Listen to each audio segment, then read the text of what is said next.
হাত ধরে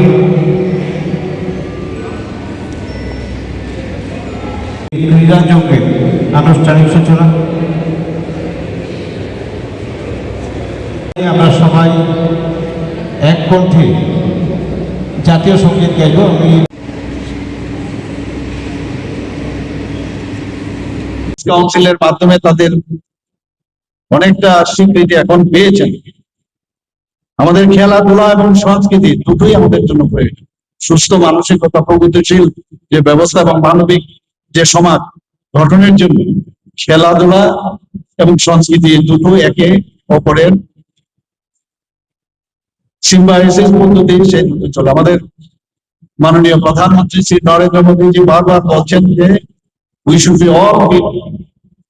যারা জেনজি নিয়ে বহুত কথা বলছেন, মাননীয় প্রধানমন্ত্রীজি কোভিড থেকে এই যুব সমাজকে নিয়ে উনি চিন্তা ভাবনা ওনাদের থেকে আমরা দেখি যে পরীক্ষা পে চর্চা থেকে শুরু করে মন কি বাত অনুষ্ঠানে এবং সবসময় যারা ইয়াং জেনারেশন তাদের সাথে কথা বলে এবং অনেক সময় তাদের পরামর্শ নিয়ে সেগুলো ইমপ্লিমেন্টও করে।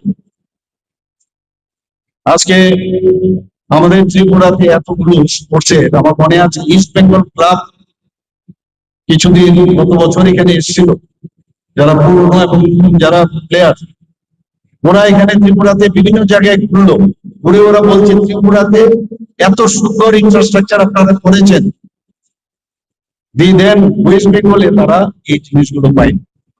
আজকে এতগুলো synthetic football ground, synthetic track, আমাদের সিনথেটিক হকি গ্রাউন্ড, বিভিন্ন হোস্টেল এবং আমাদের সুইমিং পুল থেকে শুরু করে আজকে জনজাতি অধ্যুষিত এলাকায় হোক এবং অন্যান্য যেগুলো জায়গায় আমরা বিভিন্নভাবে মুখ্যমন্ত্রীর নাম দিয়ে আমরা যারা ভালো খেলছে তাদেরকে আমরা আর্থিকভাবে সাহায্য করার জন্য, কারণ আমরা এগুলো আমাদের পূর্বের অভিজ্ঞতা থেকে আমরা দেখেছি যে কিভাবে খেলোয়াড়রা তাদেরকে বঞ্চিত করে রাখা হতো। খালি বড় বড় ভাষণ দিলাম আর বলার যে বড় বড় আওয়াজ করে আমি কথা বললাম এবং এখনো করে মনে তারা জীবনে কোনোদিন খেলাধুলাও করেনি, খেলা সম্পর্কে বুঝে না, কিন্তু বলার আওয়াজে একদম যেটা আমি বারবার বলি যে বলা শিল্পকার তৈরি হয়েছে ত্রিপুরাতে, কিন্তু কাজের বেলায় কিছু হয় না। আজকে ফ্লাড লাইটের ময়দানে আপনারা যদি দেখেন ফ্লাড লাইটের মাধ্যমে প্রচুর এখন মানুষ সেখানে যাচ্ছে এবং সেখানে একটা পরিবেশ তৈরি হয়েছে। এটাকে আমরা আরো যাতে ভালো করে করতে পারি, বিভিন্ন জায়গায় কৈলাসহর উদয়পুরে আরো 200 শয্যা বিশিষ্ট যুব আবাস তৈরির কাজ চলছে, 200 শয্যা বিশিষ্ট স্পোর্টস হোস্টেল বাদারঘাটে সেখানেও তার নির্মাণের কাজ চলছে, 2টি মাল্টিপারপাস স্পোর্টস ইনডোর হল কৈলাসহর এবং উদয়পুরে সেখানেও তার নির্মাণের কাজ চলছে এবং একের পর এক আগরতলা বাদারঘাটে আমরা 2026-27 অর্থ বছরে আমাদের স্পোর্টস ডিপার্টমেন্ট থেকে আমরা কিছু ডিসিশন নিয়েছি। বাদারঘাটে প্রায় 30,000 যাতে দর্শক আসন বিশিষ্ট একটা গ্যালারি আমরা সেখানে তৈরি করছি। আমাদের আজকে এনএসআরসিসির মধ্যেও আমরা একটা স্পোর্টস হলের আলাদাভাবে চিন্তা ভাবনা করছি, আরো অনেক কিছু আমাদের করার চিন্তা ভাবনা আছে। পরিশেষে আমি এই কথাই বলবো, আজকের যে এখানে ব্যাডমিন্টন চ্যাম্পিয়নশিপ 2026 সিনিয়রদের তার সর্বাঙ্গীন সাফল্য আমি কামনা করছি, যাতে করে যারা ক্রীড়া প্রতিভা তারা উঠে আসবে আর যারা গার্জিয়ানরা আছেন তাদের পক্ষেও একটা জায়গায় একটা স্যাটিসফ্যাকশন আসবে। যারা এখন যেভাবে ব্যাডমিন্টন অ্যাসোসিয়েশন কাজ করছে সেখানে পার্সিয়ালিটির স্থান নেই, সেখানে কোন রকম যে আমাদের লোক হতে হবে আমরা আর ওরা এই যে বিষয় সেগুলো এখানে থাকবে না। তার ট্যালেন্টের উপর ভিত্তি করে তাদের সিলেকশন হবে এবং জাতীয় এবং আন্তর্জাতিক মানে ত্রিপুরাকে আরো গৌরবান্বিত করবে, সে আশা আমি রাখছি। সবাই ভালো থাকবেন, সুস্থ থাকবেন এবং সবাইকে আবার ব্যাডমিন্টন অ্যাসোসিয়েশনের যারা লাগাতার তাদের মানসিক, শারীরিক, আর্থিকভাবে সাহায্য করে যেভাবে এই টুর্নামেন্ট গুলো করছেন তার জন্য অসংখ্য ধন্যবাদ জানিয়ে আমার কথা বলা শেষ করছি। নমস্কার, জয় হিন্দ, ভারত। বদন্ত এগুলো এগুলো একটু না না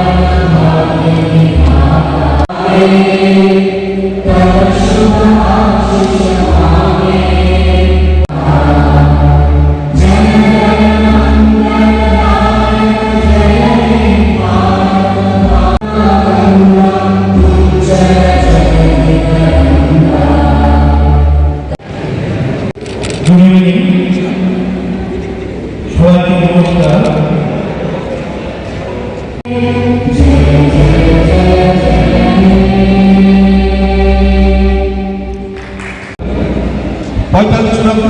লাখ টাকা দিয়ে আমরা ইউনিক্সি কোম্পানি থেকে আমরা এগুলো পেয়েছি।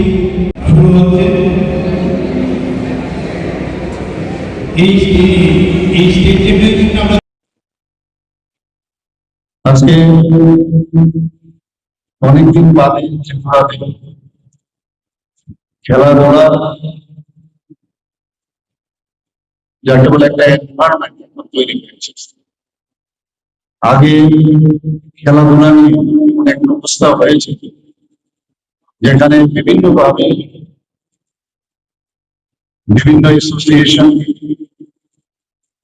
বিভিন্ন একই খেলার জন্য দুটি অ্যাসোসিয়েশন এবং অলিম্পিক অ্যাসোসিয়েশন, এগুলো আমরা দেখেছি। এগুলো নিয়ে বিশাল সব ঘটনা আমরা সবাই জানি। এখন এই একটা জায়গায় দাঁড়িয়েছে একটা সুস্থির পরিবেশ এখন ত্রিপুরাতে খেলাধুলার জন্য আমরা দেখতে পাচ্ছি। এবং আমরা জানি যে ব্যাডমিন্টন অ্যাসোসিয়েশনের মাধ্যমে যে খেলা প্রসার এবং প্রতিভা যারা অন্বেষণ এবং দক্ষ খেলোয়াড়, তারা তাদেরকে খুঁজে বের করার এক গুরুত্বপূর্ণ ভূমিকা ওরা নিয়েছেন। এখানে 8ই আগস্ট, আজকের থেকে 10ই আগস্ট 2026 এই কটা দিন এখানে এই অনুষ্ঠান, এই যে কম্পিটিশন সেটা চলবে। এবং এই ধরনের যে কম্পিটিশন, তার মাধ্যমে একটা সুবিধাই যে আমরা কিন্তু যারা প্রতিভাবান তাদেরকে কিন্তু আমরা খুঁজে নিতে পারি।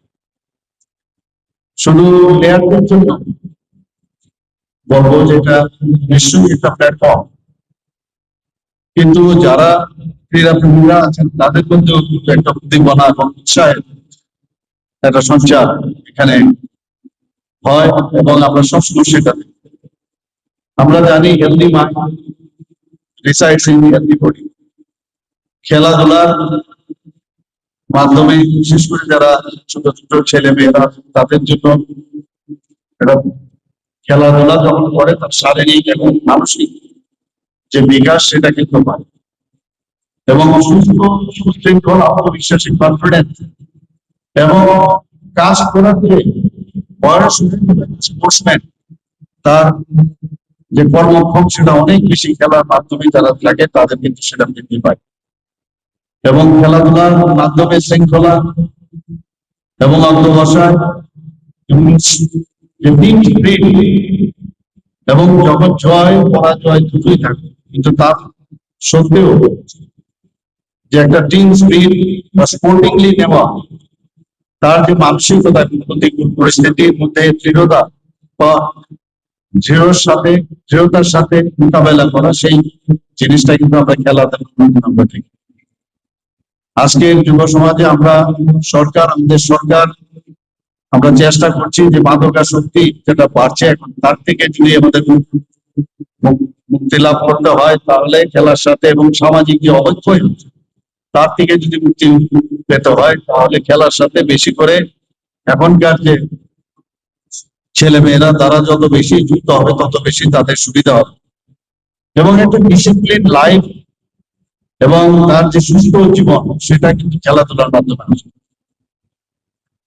আমরা জানি যে ব্যাডমিন্টন এমন একটা খেলা যেখানে তার স্পিড কিন্তু এখন সাংঘাতিক দরকার, পাশাপাশি তার কৌশল কিভাবে খেললে তার টেকনিক্যাল বিষয় যেগুলো খেলা ব্যাডমিন্টনের মাধ্যমে আমরা সেটা দেখতে পাই। এবং কনসেন্ট্রেশন, যে শাটল আর র্যাকেট সেটা তো আছেই, পাশাপাশি তার যে কনসেন্ট্রেশন এবং কোন জায়গায় গ্যাপ ক্রিয়েট করে সেই জায়গায় তার ফিনিশিং যে দেওয়া, সেটা কিন্তু ব্যাডমিন্টনের মাধ্যমে একটা মানুষের জীবনও কিন্তু সেভাবে তার পরিচালিত হতে পারে। শুধু শরীরের নয়, মনকেও কিন্তু এই খেলাধুলার মাধ্যমে মনকেও কিন্তু শানিত করে। ভারতের আজকে ব্যাডমিন্টন প্লেয়ার যারা আন্তর্জাতিক ক্ষেত্রে বিশাল একটা গৌরবময় একটা অধ্যায় রচনা করেছেন। আজকের দিনে পিভি সিন্ধু, সাইনা নেহওয়াল, লক্ষ্য সেন, কিদাম্বি শ্রীকান্ত, সাত্বিক সাইরাজ, রণবীর রেড্ডি ও চিরাগ শেট্টির মতো যারা ব্যাডমিন্টন প্লেয়ার আছেন, তাদের যে সাফল্য এবং তারা কিভাবে খেলে এখন সোশ্যাল মিডিয়ার যুগ, নেটের মাধ্যমে, ফেসবুকের মাধ্যমে আমরা কিন্তু তাদের তাদের যে ফুটওয়ার্ক থেকে শুরু করে তাদের যেভাবে ব্যাডমিন্টনের যেভাবে খেলে সেটা দেখার সুযোগ কিন্তু এখন রয়েছে। এখানে যারা ছোট ছোট ছেলে মেয়েরা আছেন যারা প্লেয়ার, তাদেরকে বলবো নিয়মিত তাদেরকে ফলো করা। সবাই এখানে একত্রিত হয়েছে 54তম ত্রিপুরা স্টেট ব্যাডমিন্টন চ্যাম্পিয়নশিপ 2026-এর এনএসআরসিতে ব্যাডমিন্টন অ্যাসোসিয়েশনের উদ্যোগে এবং সেই 54তম ত্রিপুরা ব্যাডমিন্টন যে সিনিয়রদের যে আজকে এখানে উদ্বোধনী অনুষ্ঠানে আমাদের মাঝে উপস্থিত রয়েছেন honourable chairperson central zone Agartala municipal corporation Shrimati Ratna Dutta মহোদয়া, তিনি একটু আগে ওনার মূল্যবান বক্তব্য আমাদের সামনে রেখেছেন। মাঝে উপস্থিত রয়েছেন secretary Tripura sports council Shri Sukanta Ghosh মহোদয়,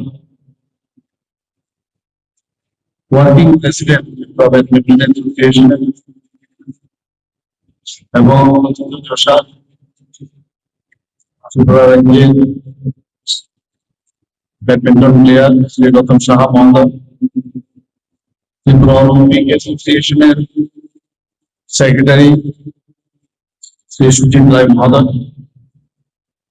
যারা এই অ্যাসোসিয়েশনের সাথে যুক্ত রয়েছেন, সমস্ত যারা যাতে সুন্দর, আমরা যখন খেলতাম তখন কিন্তু আমরা এখানে এই ট্রফি সবসময় ধরে রাখা যায় না, সময় তাদেরকে সেইভাবে সুযোগ দেওয়া হয়।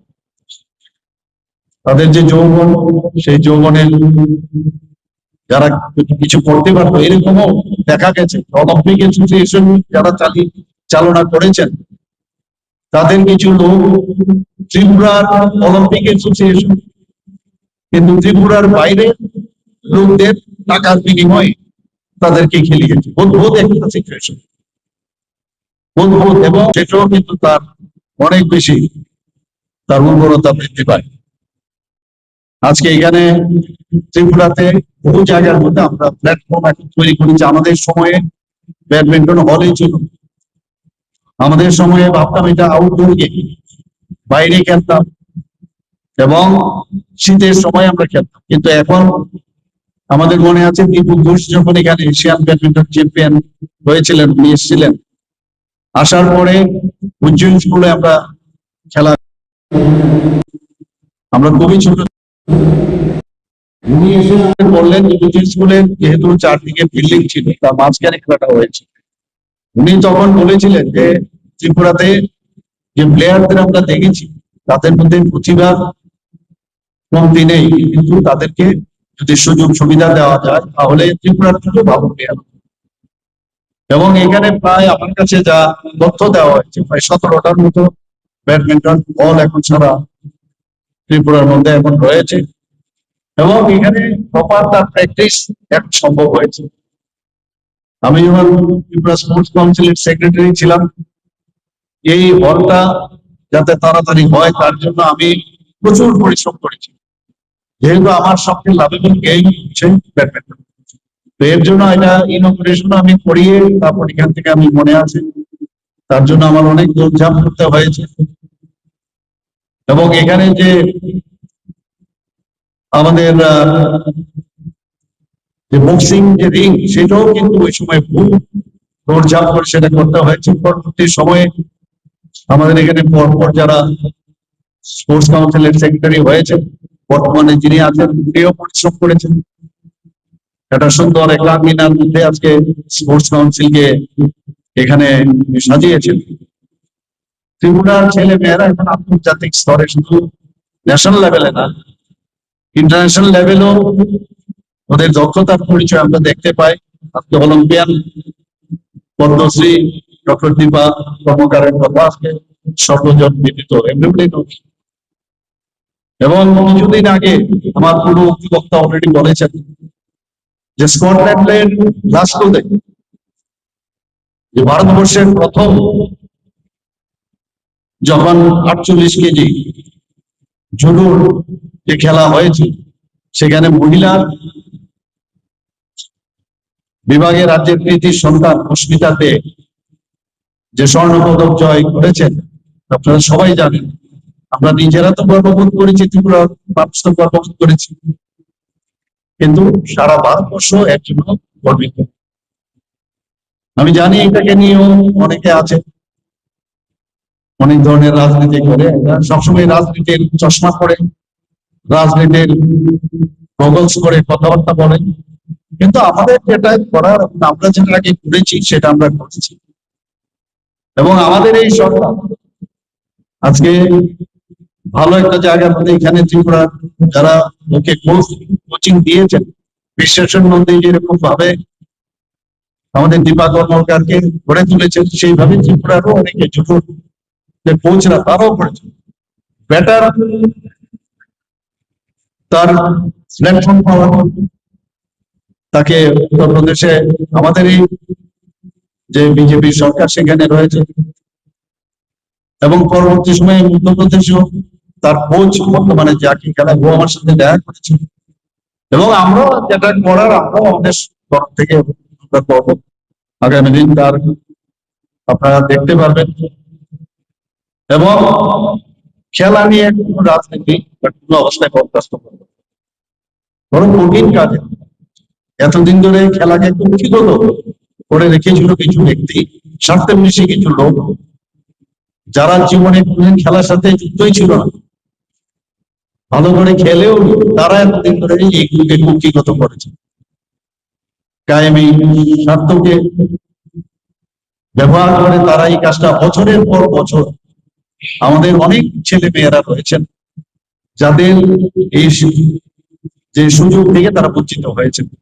লং তরে কাচ্চি ঘানির সর্ষে তেলে টেস্ট, যে খাবে সেই বলবে লং তরাইবে, লং তরাইবে।